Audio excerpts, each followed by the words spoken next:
ప్రియులారా, బాగున్నారా? దేవుని వాక్యాన్ని క్రమంగా చదువుచున్నారా? ప్రార్థించుచున్నారా? నేటి ధ్యాన వాక్యము 22వ కీర్తన 23వ వచనం. యెహోవా యందు భయభక్తులు గలవారులారా ఆయనను స్తుతించుడి. భక్తుడైన దావీదు చెబుతున్న మాట ఇది. దేవుని యందలి భయభక్తులు కలిగినటువంటి వారులారా ఆయనను స్తుతించుడి. దేవుణ్ణి స్తుతించేటువంటిది ఒక అమూల్యమైనటువంటి అనుభవం.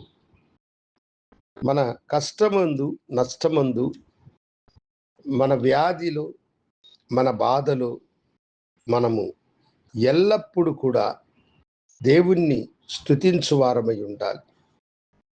అయితే చాలాసార్లు మనకు మేలు జరిగినప్పుడు మనము దేవుణ్ణి స్తుతిస్తాము, కానీ మనకు బాధ కలిగినప్పుడు, కష్టము కలిగినప్పుడు, వ్యాధిలో మనము ఉన్నప్పుడు మనము దేవుణ్ణి స్తుతించలేని మనుషులముగా మారుతూ ఉంటాం.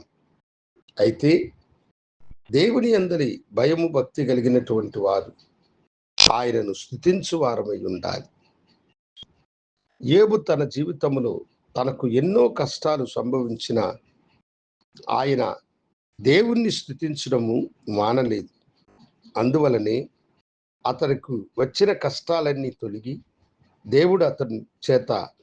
దేవుని చేత అతడు ఆశీర్వదించబడిన మనుషుడుగా మారినాడు. భక్తుడైన పౌలు శీలలను వారు చేయని నేరమునకు ఫిలిప్పు చెరసాలలో వారిని బంధించారు. కాళ్లకు చేతులకు సంకెళ్లను బిగించి వారిని కొరడాలతో బెత్తములతో కొట్టి వారిని ఎంతో హింసించారు. అయితే ఆ హింసలను తలంచుచు వారు ఏడుస్తూ ఉండలేదు. వారు గంభీరముగా ప్రభువుని స్తుతించి పాడి మహిమపరిచినారు. ఆ స్తుతి వలన దేవుడు గొప్ప కార్యములను చేసి చెరసాల తలుపులు వాటంతటా అవే తెరుచుకున్నాయి.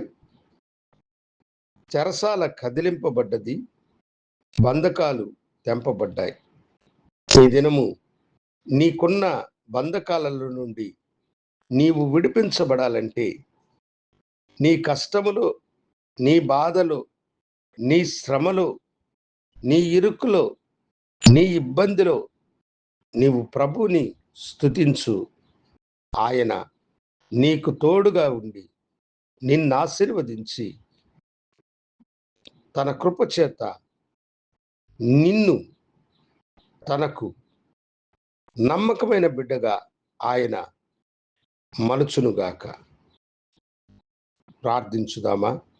గనుడా, ఎల్లప్పుడూ మేము నిన్ను స్తుతించే భాగ్యమును మాకు అనుగ్రహించమని నీ కృపాకరములకు మమ్మలను సమర్పించుకుంటూ యేసు నామమున అడిగి వేడుకొంచున్నాము తండ్రి.